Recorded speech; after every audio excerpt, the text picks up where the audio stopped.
নমস্কার বন্ধুরা, আজ আমি আপনাদের কাছে চলে এসেছি আরও একটা নতুন স্বাদের রেসিপি নিয়ে। আজকে বানাবো এঁচড়ের তরকারি। তো তার জন্য আমি এঁচড়ের খোসা ছাড়িয়ে এঁচড় কেটে ধুয়ে থালার মধ্যে নিয়ে নিয়েছি। এবার এর সঙ্গে নিয়ে নিচ্ছি একটা আলুটাও কেটে ধুয়ে নিয়েছি।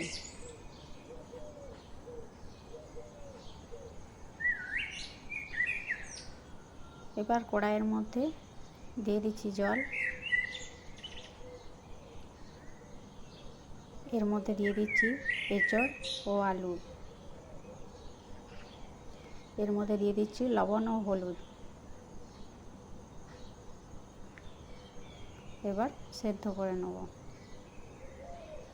তো সেদ্ধ হয়ে গেছে, এবার জল থেকে এঁচড় ও আলু তুলে নেব। এবার কড়াইয়ের মধ্যে দিয়ে দিচ্ছি তেলের মধ্যে দিয়ে দিচ্ছি অল্প পরিমাণে চিনি।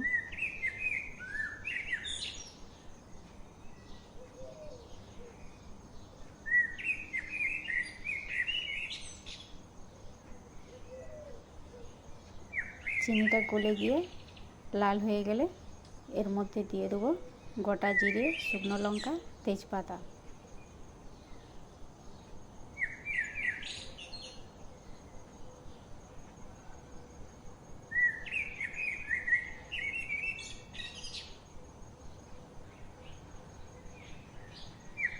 এর মধ্যে দিয়ে দেবো একটা কুচানো পেঁয়াজটা ভালো করে নাড়াচাড়া করে নিয়ে এর মধ্যে দিয়ে দেবো লবণ ও হলুদ।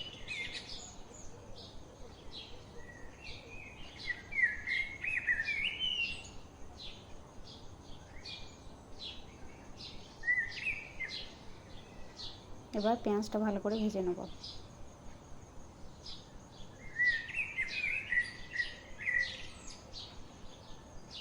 তো পেঁয়াজটা ভেজে নিয়েছি। এবার এর মধ্যে দিয়ে দিচ্ছি আদা ও রসুনের পেস্ট, দিয়ে দিচ্ছি জিরে ও লঙ্কার গুঁড়ো, দিয়ে দিচ্ছি একটা টমেটোর পেস্ট।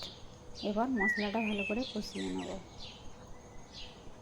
তো মশলাটা কষিয়ে নিয়েছি। এবার এর মধ্যে দিয়ে দেবো সেদ্ধ করে রাখা এঁচড় ও আলু।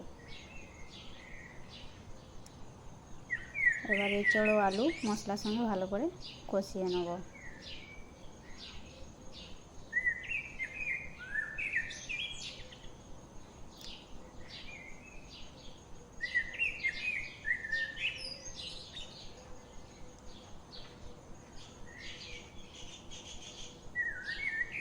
তো কষিয়ে নিয়েছি। এবার এর মধ্যে দিয়ে দেবো অল্প পরিমাণে জল। এবার কিছুক্ষণ ফুটিয়ে নেব। কিছুক্ষণ পর এর মধ্যে দিয়ে দিচ্ছি গরম মশলা। এবার ভালো করে নাড়াচাড়া করে তুলে নেব।